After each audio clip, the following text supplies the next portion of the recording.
Hanya karena wajahku yang penuh cacar, mertuaku tega menyuruh anaknya untuk menceraikanku, kubuat mereka menyesal seumur hidup. Aku, Putri, duduk di depan cermin besar di kamar pengantinku. Gaun putih yang indah membalut tubuhku, dan riasan wajah yang sempurna melengkapi penampilanku. Hari ini adalah hari pernikahanku dengan Heru, pria yang telah lama kucintai. Semua sudah disiapkan dengan matang, dekorasi megah, undangan tamu penting, bahkan cuaca pun mendukung. Namun, ada satu hal yang tidak bisa aku kendalikan, kondisi tubuhku. Beberapa hari sebelum hari H, aku tiba-tiba merasakan demam tinggi. Awalnya, aku mengira itu hanya flu biasa, tapi semakin hari, kulitku mulai dipenuhi bintik-bintik merah yang gatal. Setelah memeriksakan diri ke dokter, aku mendapat kabar buruk. Aku terkena cacar air. Wajahku yang dulu halus kini dipenuhi koreng-koreng, merah yang membuatku tampak seperti orang lain. Putri, bagaimana ini? Apakah kita harus menunda pernikahan? Tanya Heru ketika aku memberitahunya tentang kondisiku. Suaranya terdengar cemas, namun juga ragu. Aku menggeleng keras. Tidak, Heru. Aku sudah menunggu momen ini begitu lama. Kita tidak boleh menyerah begitu saja. Lagi pula, cacar ini hanya sementara. Aku yakin akan sembuh setelah beberapa minggu. Heru akhirnya setuju meskipun aku bisa melihat keraguan di matanya. Ia mencoba meyakinkan diriku bahwa semuanya akan baik-baik saja. Tapi aku tahu ia juga khawatir tentang reaksi keluarganya, terutama ibunya, Bu Ratna. Hari pernikahan pun tiba. Aku berusaha tersenyum lebar meskipun hatiku dipenuhi rasa cemas. Saat berjalan menuju pelaminan, aku bisa merasakan tatapan-tatapan aneh dari para tamu. Beberapa orang berbisik-bisik, dan aku tahu mereka sedang membicarakan wajahku yang penuh koreng. Namun, saat aku hampir sampai di pelaminan, Bu Ratna bangkit dari kursinya. Ia berdiri di tengah ruangan, menghadap semua tamu, dan berkata dengan suara keras, "Anak-anak sekalian, mungkin ada yang bertanya-tanya, kenapa calon pengantin wanita kita terlihat berbeda hari ini? Ya, dia sedang sakit cacar. Kami sebagai keluarga merasa sangat kecewa, karena ini terjadi tepat sebelum pernikahan. Bagaimana mungkin seorang pengantin wanita tampil seperti ini di hari bahagianya?" Suara Bu Ratna menggema di seluruh ruangan. Para tamu terkejut, ada yang menundukkan kepala, ada yang saling berbisik, dan ada pula yang langsung meninggalkan acara. Hatiku remuk redam mendengar kata-katanya. Aku ingin berlari keluar dari ruangan itu, tapi kakiku terasa lumpuh. Heru tampak bingung dan canggung. Ia mencoba menenangkan ibunya, tapi Bu Ratna terus melanjutkan pidatonya. Kami sudah berusaha untuk menunda acara ini, tapi Putri bersikeras untuk tetap melanjutkan. Baiklah, jika ini keputusannya, maka kami serahkan pada Tuhan untuk menentukan nasib rumah tangga mereka. Setelah pidato itu, acara dilanjutkan dengan suasana yang jauh lebih suram. Aku mencoba menjaga senyum di wajahku, meskipun air mata menggenangi mataku. Heru mencoba menunjukkan sikap profesional, tapi aku bisa melihat kekecewaan di matanya. Saat malam tiba, setelah semua tamu pulang, aku duduk sendirian di kamar hotel tempat kami menginap. Heru datang, tapi ia tidak berkata apa-apa. Ia hanya duduk di sampingku, menatap kosong ke arah lantai. Heru, panggilku pelan. Apakah kamu menyesal menikah denganku? Ia tidak menjawab, tapi diamnya sudah cukup untuk membuatku tahu bahwa jawabannya adalah ya. Malam itu, aku tidur dengan hati yang hancur. Aku tahu pernikahan ini bukan awal yang bahagia, tapi aku masih berharap semuanya akan membaik. Aku tidak tahu bahwa ujian terbesarku belum selesai. dan masa depanku akan berubah drastis dalam waktu dekat. Hari-hari setelah pernikahan terasa seperti mimpi buruk yang tak kunjung berakhir. Setiap pagi, aku bangun dengan perasaan cemas, bertanya-tanya apa yang akan terjadi hari ini. Wajahku masih dipenuhi koreng-koreng merah, dan meskipun dokter mengatakan bahwa kondisiku akan membaik dalam beberapa minggu, aku tahu bahwa penampilanku saat ini adalah alasan utama mengapa keluarga Heru tidak menerimaku. Heru sendiri jarang bicara denganku. Ia pulang ke rumah hanya untuk makan malam atau tidur, lalu pergi lagi keesokan harinya. Aku mencoba mengajaknya berbicara, tapi jawabannya selalu singkat dan dingin. Ada jarak yang semakin lebar di antara kami, dan aku tidak tahu bagaimana cara menutupnya. Namun, yang paling menyakitkan bukanlah sikap Heru, melainkan Bu Ratna. Ibu mertuaku itu sering datang ke rumah tanpa diundang, membawa serta kritik pedas tentang segala hal, mulai dari cara aku berpakaian hingga cara aku membersihkan rumah. Setiap kali ia datang, aku bisa merasakan tatapan menusuknya yang seolah-olah mengatakan bahwa aku tidak pantas menjadi bagian dari keluarganya. "Putri," katanya suatu sore ketika ia duduk di ruang tamu sambil minum teh, "kamu harus lebih rajin menjaga dirimu. Lihat wajahmu, masih saja seperti itu. Apakah kamu sudah pergi ke dokter? Atau apakah kamu hanya diam saja menunggu sembuh begitu saja?" Aku menahan napas, mencoba tetap tenang. "Ibu, saya sudah berkonsultasi dengan dokter. Ini hanya masalah waktu." Bu Ratna mendengus lalu melanjutkan dengan nada sinis. "Waktu? Berapa lama lagi? Seminggu? Sebulan? Bagaimana kalau nanti bekas-bekasnya tidak hilang? Apakah kamu pikir Heru akan tetap mau tinggal bersamamu?" Kalimat terakhirnya membuat dadaku sesak. Aku tahu Bu Ratna sedang mencoba mempermainkan perasaanku, tapi aku tidak bisa sepenuhnya mengabaikan kata-katanya. Apakah Heru benar-benar akan meninggalkanku? Malam itu, setelah Bu Ratna pulang, aku mencoba berbicara dengan Heru. Aku ingin tahu apa yang sebenarnya ia rasakan tentang pernikahan ini. Saat ia duduk di sofa sambil menonton televisi, aku duduk di sampingnya dan berkata pelan, "Heru, apa kamu bahagia menikah denganku?" Heru menoleh padaku, matanya tampak kosong. "Putri, aku tidak tahu. Aku mencintaimu, tapi situasi ini, ibuku terus-menerus mengeluh tentangmu. Aku bingung harus berbuat apa." Jawabannya membuat hatiku semakin hancur. Aku tahu Heru tidak sepenuhnya salah. Ia hanya seorang anak yang tidak ingin mengecewakan ibunya. Tapi pada saat yang sama, aku juga merasa dikhianati. Bukankah seharusnya suami mendukung istrinya, apapun keadaannya? Beberapa hari kemudian, Bu Ratna datang lagi ke rumah. Kali ini, ia membawa proposal yang membuatku terkejut. "Heru," katanya, dengan nada tegas, "kamu harus menceraikan Putri. Ini demi kebaikanmu. Kamu masih muda, kamu bisa menemukan wanita lain yang lebih baik daripada dia." Aku terdiam, tidak percaya dengan apa yang baru saja ku dengar. Aku menatap Heru, berharap ia akan menolak permintaan ibunya. Namun, Heru hanya menundukkan kepala, tidak berkata apa-apa. "Tidak, Bu." Akhirnya aku angkat bicara.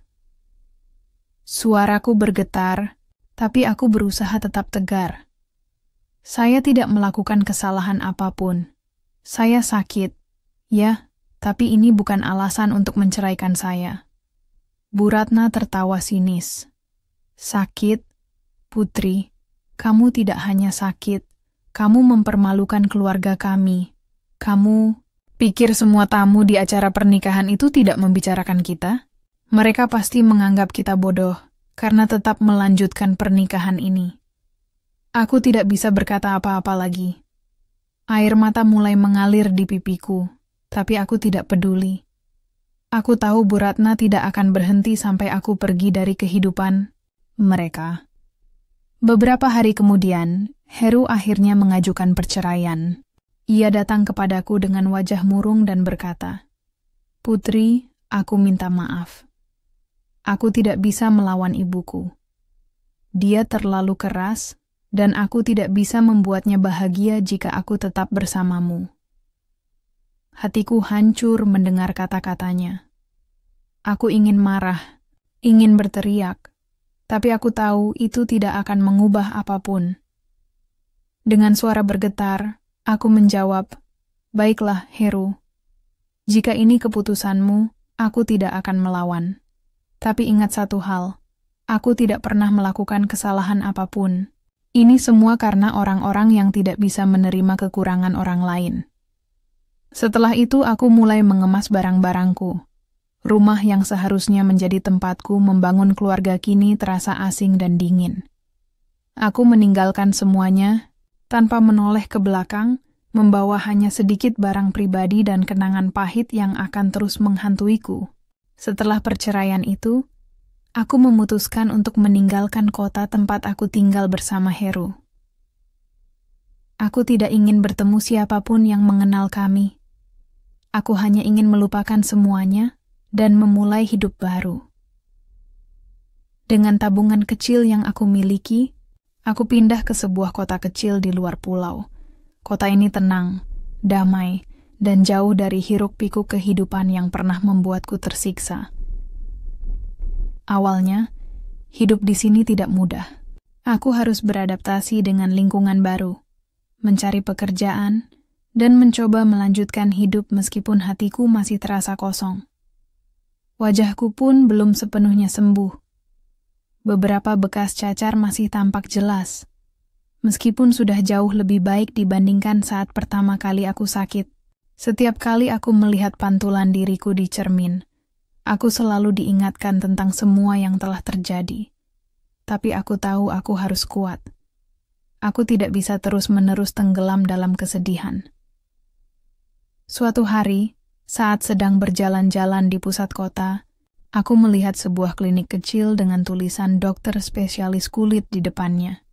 Entah kenapa, aku merasa tertarik untuk masuk. Mungkin ini adalah kesempatan bagiku untuk benar-benar menyembuhkan luka fisik yang menjadi salah satu penyebab penderitaanku selama ini. Aku duduk di ruang tunggu klinik, menunggu giliran dengan hati yang tegang. Saat namaku dipanggil, seorang dokter muda keluar dari ruangannya. Ia tersenyum ramah padaku, membuatku merasa sedikit lebih nyaman. "Selamat siang, Mbak Putri," katanya sambil membaca kartu pasienku. "Saya Dr. Ibnu. Silakan masuk." Di dalam ruangan, aku menjelaskan kondisiku pada Dr. Ibnu. Aku bercerita tentang cacar air yang aku alami beberapa bulan lalu, serta bekas-bekas yang masih ada di wajahku. Aku juga memberitahunya bahwa aku tidak memiliki banyak uang untuk pengobatan mahal. Dr. Ibnu mendengarkanku dengan penuh perhatian.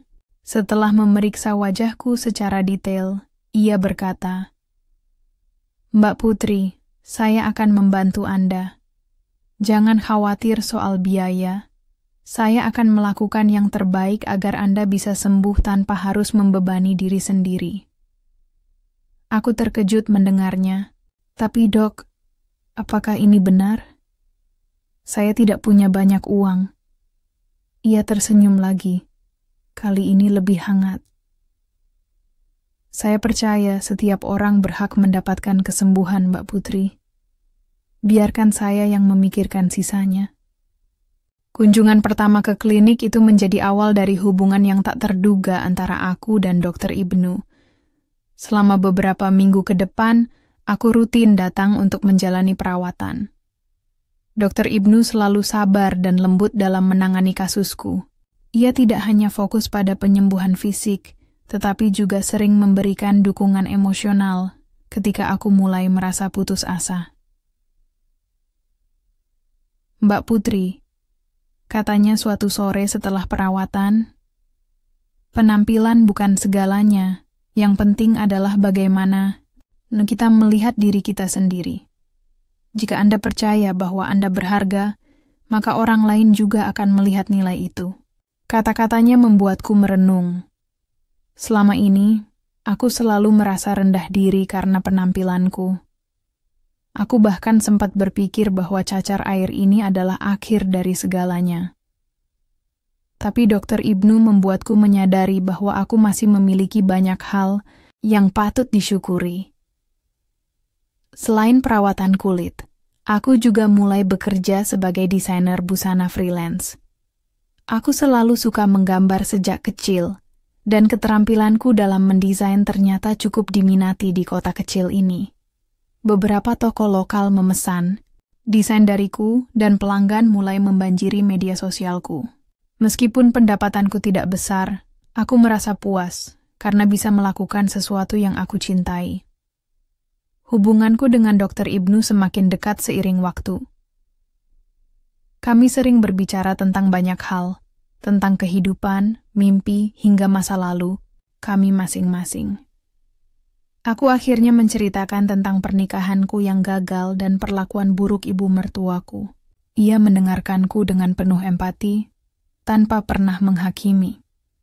"Putri," katanya suatu hari, "Anda adalah wanita yang kuat. Apa yang terjadi di masa lalu bukanlah cerminan dari siapa Anda sebenarnya. Anda pantas mendapatkan kebahagiaan, dan saya yakin suatu hari nanti Anda akan menemukannya." Beberapa bulan kemudian, wajahku mulai membaik secara signifikan. Bekas-bekas cacar yang dulunya begitu mencolok kini hampir tidak terlihat lagi. Aku merasa seperti mendapatkan kembali kepercayaan diriku yang hilang. Namun, yang lebih penting adalah perubahan dalam hatiku. Aku tidak lagi merasa dendam atau marah pada Heru atau Bu Ratna. Aku hanya ingin melanjutkan hidupku dengan damai. Suatu sore, saat aku sedang menunggu giliran di klinik, Dr. Ibnu tiba-tiba menghampiriku. Ia tampak gugup, sesuatu yang jarang kulihat darinya. "Putri," katanya dengan suara pelan, "ada sesuatu yang ingin saya bicarakan dengan Anda. Bolehkah kita bertemu malam ini?"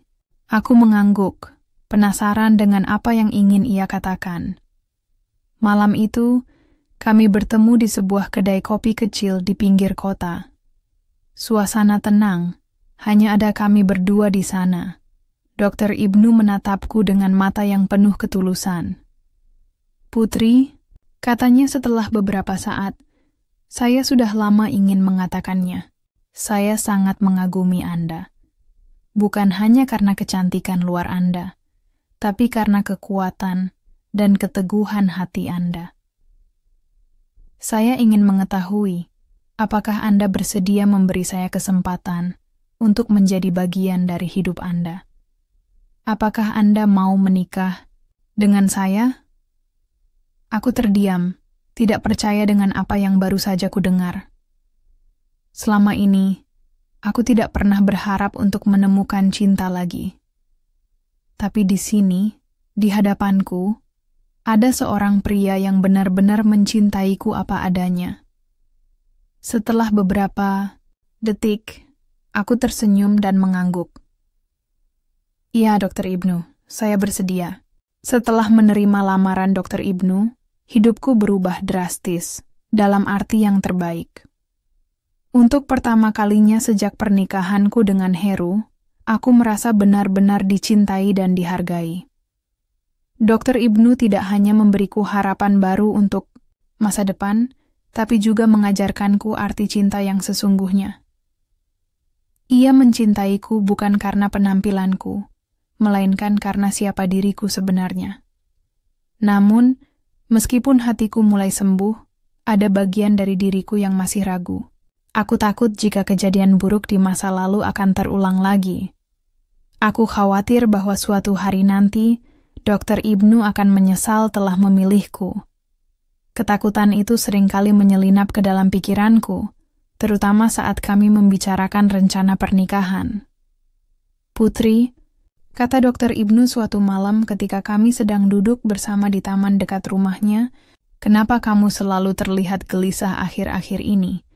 Apakah ada sesuatu yang mengganggumu?" Aku menundukkan kepala, ragu untuk mengungkapkan apa yang sebenarnya kupikirkan. Namun, setelah beberapa detik, aku memutuskan untuk jujur. "Ibnu, aku takut. Takut bahwa suatu hari nanti kamu akan menyesal telah memilihku. Aku tidak ingin kembali ke masa lalu, ke tempat di mana aku merasa tidak cukup baik untuk orang lain." Dokter Ibnu tersenyum lembut, lalu menggenggam tanganku erat. "Putri, dengarkan aku. Kamu adalah wanita terbaik yang pernah aku temui. Kamu kuat, penuh kasih, dan memiliki hati yang luar biasa. Aku tidak peduli dengan masa lalumu atau apa yang orang lain katakan tentangmu. Yang penting bagi saya adalah kamu, putri yang sekarang, yang berani bangkit dari kesedihan dan terus maju." Kata-katanya membuat air mata menggenangi mataku. Untuk pertama kalinya, aku merasa benar-benar aman dan dicintai tanpa syarat. Aku tahu bahwa aku bisa mempercayai Dokter Ibnu, bahwa ia tidak akan meninggalkanku seperti yang dilakukan Heru. Persiapan pernikahan kami berlangsung sederhana namun penuh kebahagiaan. Kami memutuskan untuk tidak mengundang banyak orang, hanya keluarga dekat dan beberapa teman saja. Aku tidak ingin acara ini menjadi sesuatu yang mewah atau berlebihan.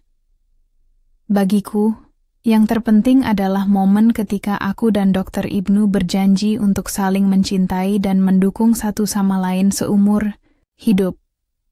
Pada hari pernikahan, aku berdiri di depan cermin, mengenakan gaun putih sederhana yang indah.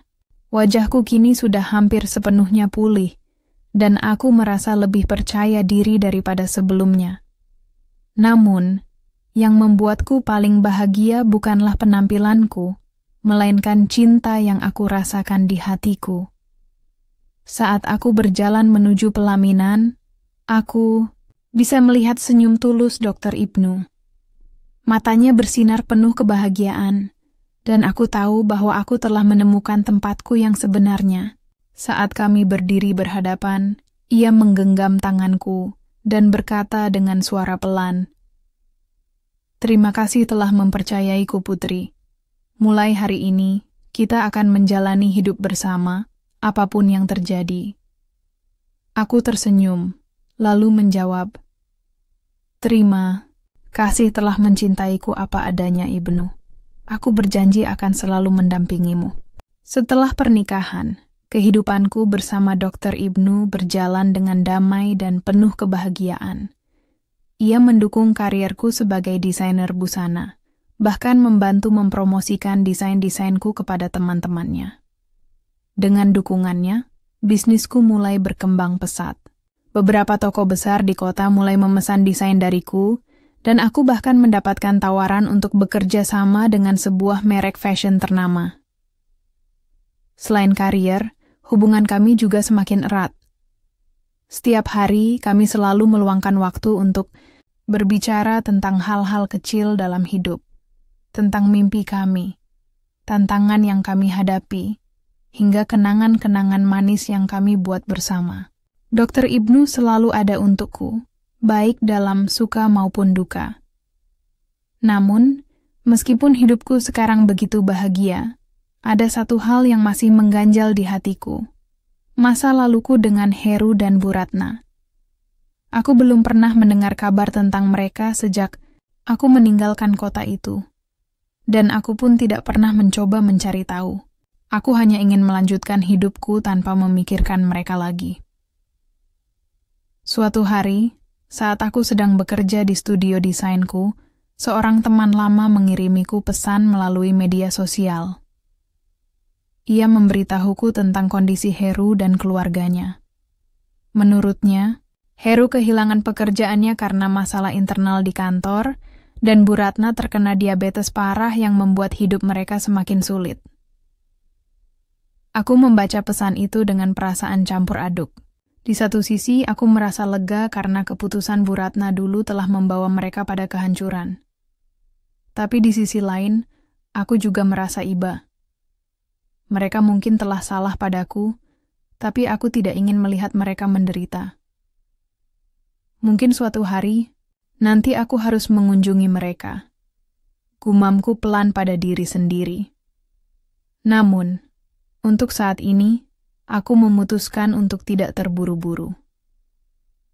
Aku ingin menikmati kebahagiaanku bersama Dr. Ibnu tanpa memikirkan masa lalu. Hidupku bersama Dr. Ibnu berjalan dengan damai dan penuh kebahagiaan. Setiap hari adalah anugerah, dan aku merasa seperti telah menemukan tempat yang sebenarnya untuk diriku.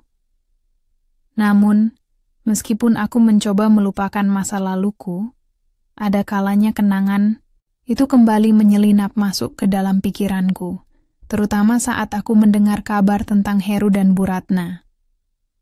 Suatu sore, saat aku sedang duduk di teras rumah sambil minum teh, ponselku berbunyi. Sebuah pesan masuk dari seorang teman lama bernama Rini.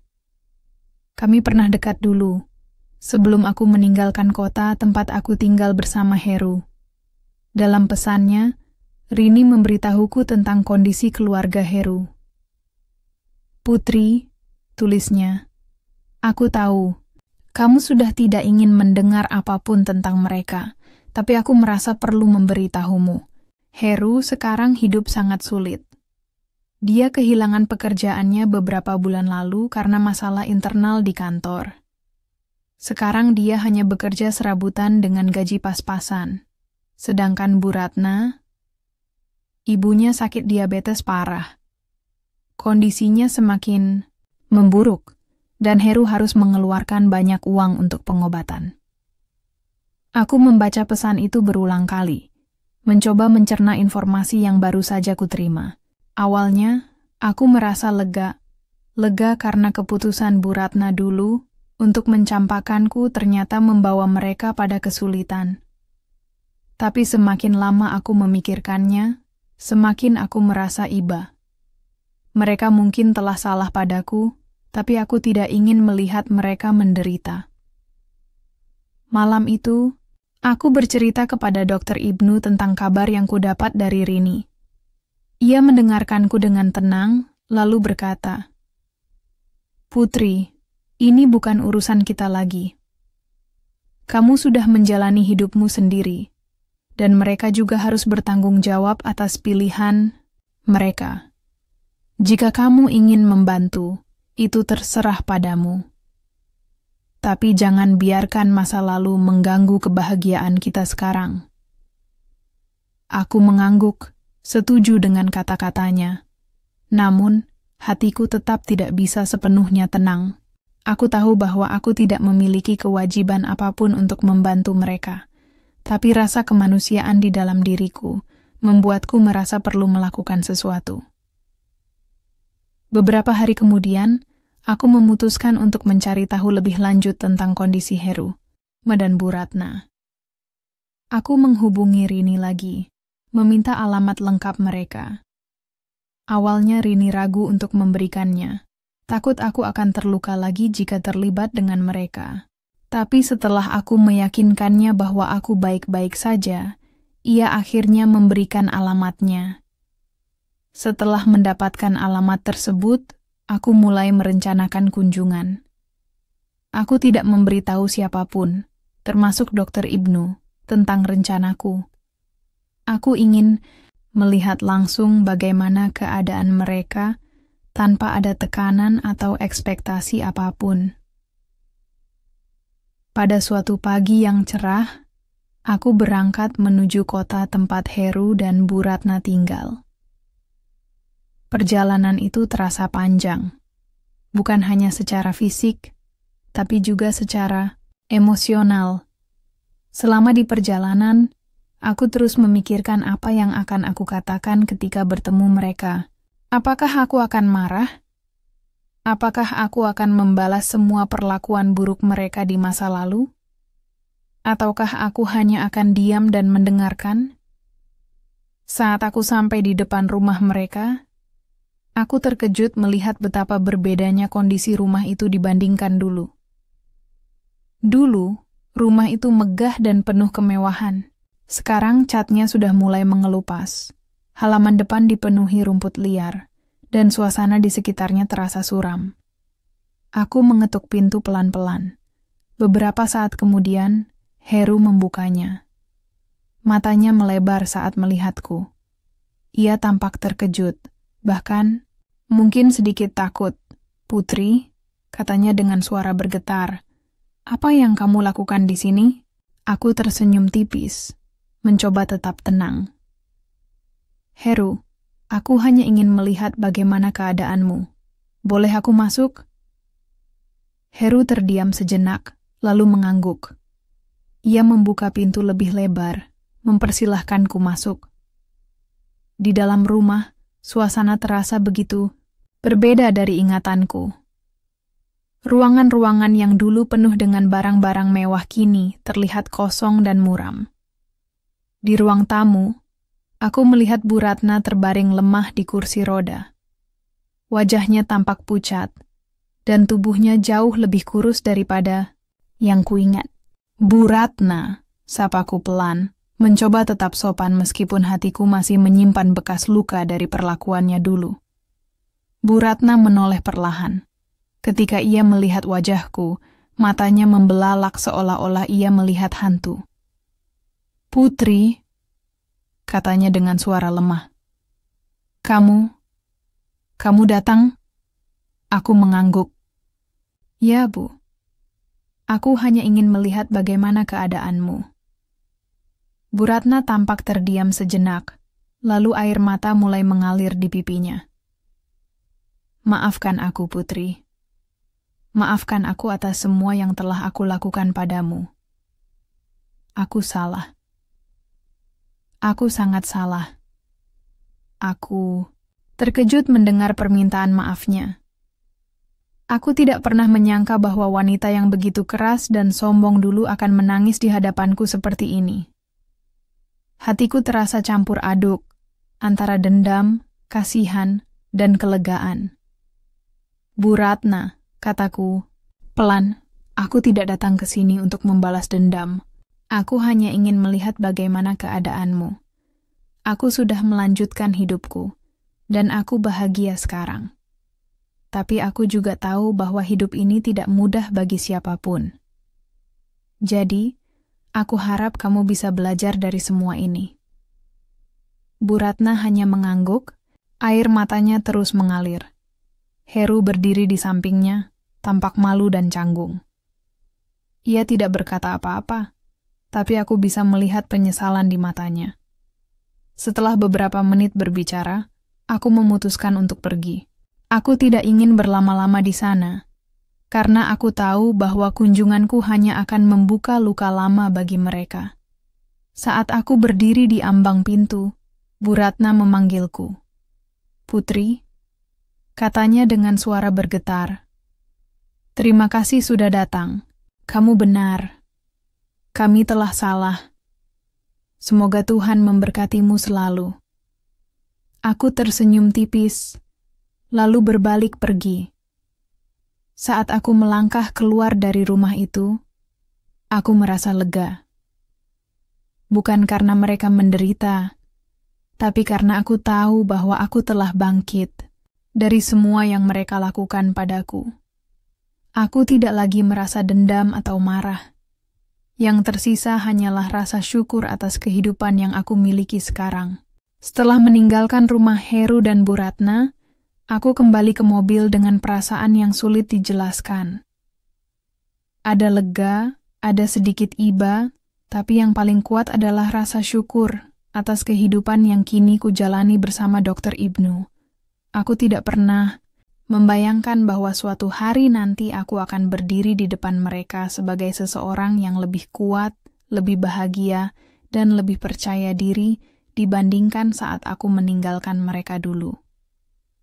Namun, meskipun kunjungan itu memberiku kelegaan, ada bagian dari diriku yang masih merasa canggung. Aku tahu bahwa aku harus menceritakan apa yang terjadi kepada Dr. Ibnu. Ia adalah suamiku, orang yang selalu mendukungku tanpa syarat, dan aku tidak ingin menyembunyikan apapun darinya. Saat aku sampai di rumah, Dr. Ibnu sedang duduk di ruang tamu sambil membaca buku. Ia menoleh ketika mendengar suara pintu terbuka, lalu tersenyum padaku. "Selamat datang, Putri.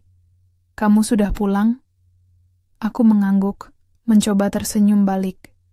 Namun ia tampaknya langsung menyadari bahwa ada sesuatu yang menggangguku. Ia meletakkan bukunya, lalu bertanya, "Ada apa? Kamu terlihat seperti sedang memikirkan sesuatu." Aku duduk di sampingnya, lalu mulai bercerita tentang kunjunganku ke rumah Heru dan Bu Ratna. Aku menjelaskan semua yang kulihat, kondisi rumah yang suram, Bu Ratna yang sakit parah, Heru yang tampak lelah dan stres, serta permintaan maaf Bu Ratna yang tak terduga. Dr. Ibnu mendengarkanku dengan tenang, tanpa menyela. Setelah aku selesai bercerita, ia menghela napas panjang, lalu berkata, "Putri, aku bangga padamu. Kamu berhasil menghadapi masa lalumu dengan cara yang sangat dewasa. Banyak orang mungkin akan memilih untuk membalas dendam atau membiarkan mereka menderita, tapi kamu justru memilih untuk datang dan melihat mereka dengan hati yang lapang." Aku tersenyum tipis, merasa lega karena ia tidak marah atau kecewa padaku. "Terima kasih, Ibnu. Aku hanya ingin melihat bagaimana keadaan mereka. Aku tidak ingin dendam atau kemarahan menguasai hidupku lagi." Ia menggenggam tanganku erat, lalu berkata, "Kamu sudah melampaui semua itu, Putri. Kamu adalah wanita yang kuat, dan aku sangat bangga menjadi suamimu." Beberapa hari setelah kunjungan itu, aku mulai merenungkan apa yang telah terjadi. Meskipun aku tidak berniat untuk membantu Heru dan Bu Ratna secara finansial, aku merasa ada sesuatu yang bisa kulakukan untuk mereka. Mungkin aku tidak bisa mengubah nasib mereka sepenuhnya, tapi aku bisa memberikan sedikit dukungan moral, agar mereka bisa melewati masa-masa sulit ini. Aku memutuskan untuk menghubungi Rini lagi, meminta nomor telepon Heru. Aku ingin memberitahunya bahwa jika mereka membutuhkan bantuan medis untuk Bu Ratna, aku bisa membantu menghubungkan mereka dengan dokter spesialis diabetes yang aku kenal. Aku tidak ingin melibatkan diri terlalu jauh, tapi aku merasa ini adalah cara yang tepat untuk menunjukkan bahwa aku tidak lagi menyimpan dendam. Ketika aku menghubungi Heru, ia terdengar terkejut. "Putri," katanya dengan nada ragu, "kenapa kamu menghubungiku?" "Heru," jawabku pelan, "aku hanya ingin membantu. Jika kamu membutuhkan informasi tentang dokter spesialis diabetes, aku bisa memberikan nomor kontak yang mungkin berguna. Aku tidak bermaksud ikut campur, tapi aku merasa ini adalah hal yang bisa kulakukan." Heru terdiam sejenak, lalu berkata, "Terima kasih, Putri. Kami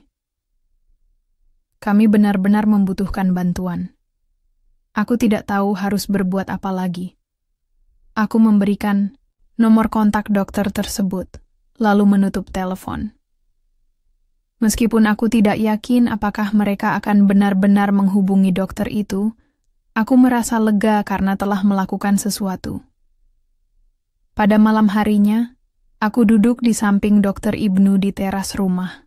Udara malam yang sejuk membuat suasana terasa damai. Aku memandang langit yang dipenuhi bintang, lalu berkata, "Ibnu, terima kasih telah selalu mendukungku. Tanpamu, aku tidak akan pernah bisa melalui semua ini." Dr. Ibnu tersenyum, lalu memelukku erat. "Kamu tidak perlu berterima kasih, Putri. Aku hanya ingin melihatmu bahagia.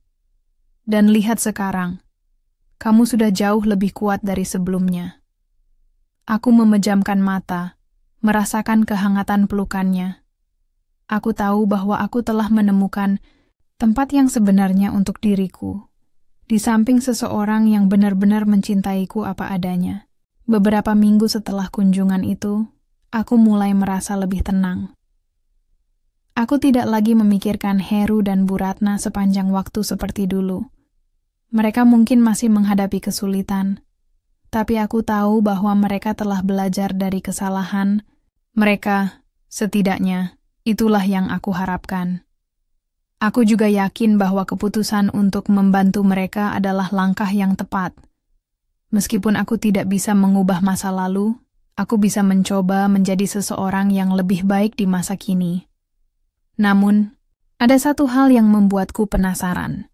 Apakah mereka benar-benar menghubungi dokter yang aku rekomendasikan? Aku tidak mendengar kabar apapun dari Heru setelah memberikan nomor kontak tersebut. Jadi aku hanya bisa berharap bahwa mereka memanfaatkan kesempatan itu. Suatu sore, saat aku sedang bekerja di studio desainku, ponselku berbunyi. Sebuah pesan masuk dari nomor yang tidak kukenal. Aku membuka pesan itu dengan rasa penasaran. Putri, ini Heru. Maaf mengganggumu, tapi aku ingin mengucapkan terima kasih. Kami sudah menghubungi dokter yang kamu rekomendasikan, dan dia sangat membantu ibuku. Kondisinya sedikit membaik sekarang. Aku tersenyum membaca pesan itu. Meskipun singkat, kata-kata Heru membuatku merasa lega. Setidaknya, aku tahu bahwa bantuan kecil yang aku berikan telah membawa sedikit perubahan bagi mereka. Beberapa hari, kemudian aku memutuskan untuk mengunjungi mereka sekali lagi. Kali ini, aku memberitahu Dr. Ibnu tentang rencanaku. Ia mendukung sepenuhnya, meskipun ia tetap mengingatkanku untuk menjaga batasan, agar aku tidak terlalu terlibat dalam urusan mereka. Saat aku sampai di rumah Heru, suasana tampak sedikit lebih baik dibandingkan kunjungan pertamaku. Halaman depan sudah dirapikan, dan rumah terlihat lebih bersih. Heru menyambutku dengan senyum tipis, lalu mengajakku masuk. Bu Ratna sedang beristirahat, katanya pelan. Tapi kondisinya sudah lebih baik sejak bertemu dengan dokter yang kamu rekomendasikan. Aku mengangguk, merasa lega. Itu kabar. Yang bagus, Heru. Aku senang bisa membantu meskipun hanya sedikit. Heru menundukkan kepala, tampak malu. Putri, aku ingin meminta maaf atas semua yang telah kami lakukan padamu dulu. Kamu tidak pantas mendapatkan perlakuan seperti itu. Aku salah karena tidak bisa melawan ibuku, dan aku menyesal telah meninggalkanmu. Aku terdiam sejenak, mencoba mencerna kata-katanya. Ada bagian dari diriku yang merasa puas mendengar permintaan maafnya. Tapi ada juga bagian yang tidak ingin terlalu larut dalam emosi masa lalu. Heru, kataku akhirnya, aku sudah memaafkanmu. Tapi yang lebih penting adalah kamu harus belajar dari semua ini. Jangan biarkan orang lain mengendalikan hidupmu. Kamu harus bisa membuat keputusan sendiri demi kebahagiaanmu dan orang-orang di sekitarmu. Heru mengangguk, air mata mulai menggenangi matanya. Aku tahu, Putri. Aku sudah belajar banyak dari semua ini. Aku hanya berharap suatu hari nanti aku bisa memperbaiki semuanya. Setelah beberapa menit berbicara, aku memutuskan untuk pergi. Saat aku berdiri di ambang pintu, Bu Ratna tiba-tiba muncul di ruang tamu. Wajahnya masih pucat, tapi ia tampak lebih segar dibandingkan kunjungan pertamaku. Ia tersenyum lemah padaku, lalu berkata, Putri, terima kasih atas semua yang telah kamu lakukan. Kamu adalah wanita yang luar biasa. Aku salah telah meremehkanmu dulu. Aku tersenyum tipis, lalu menjawab, Bu Ratna, aku tidak datang ke sini untuk balas dendam. Aku hanya ingin melihat bahwa kita semua bisa belajar dari kesalahan. Semoga ke depannya, hidupmu dan keluargamu akan lebih baik. Bu Ratna mengangguk. Air mata mulai mengalir di pipinya. Aku tidak berkata apa-apa lagi, hanya melambaikan tangan sebagai tanda perpisahan. Saat aku melangkah keluar dari rumah itu, aku merasa lega. Bukan karena mereka menderita, tapi karena aku tahu bahwa aku telah menutup babak lama dalam hidupku dengan cara yang damai. Aku tidak lagi merasa dendam atau marah. Yang tersisa hanyalah rasa syukur atas kehidupan yang kujalani sekarang. Di mobil, aku merenung sejenak. Aku memikirkan semua yang telah terjadi, dari hari-hari kelam ketika aku dicampakkan oleh Heru dan Bu Ratna, hingga hari ini ketika aku bisa berdiri di depan mereka sebagai seseorang yang lebih kuat dan bahagia.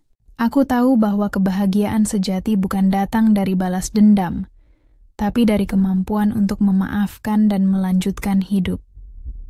Saat aku sampai di rumah, Dr. Ibnu sudah menungguku di teras. Ia tersenyum saat melihatku turun dari mobil, lalu menghampiriku. "Bagaimana kunjungannya?" tanyanya. Aku tersenyum, lalu memeluknya erat. "Semua sudah selesai, Ibnu. Aku sudah menutup babak itu. Sekarang, aku hanya ingin fokus pada kebahagiaan kita." Dr. Ibnu membelai rambutku lembut, lalu berkata, "Kamu hebat, Putri. Kamu sudah melampaui semua itu, dan aku bangga menjadi bagian dari hidupmu." Aku memejamkan mata, merasakan kehangatan, pelukannya. Aku tahu bahwa aku telah menemukan tempat yang sebenarnya untuk diriku, di samping seseorang yang benar-benar mencintaiku apa adanya. Dengan Dr. Ibnu di sisiku, aku siap menghadapi masa depan dengan penuh keyakinan dan kebahagiaan.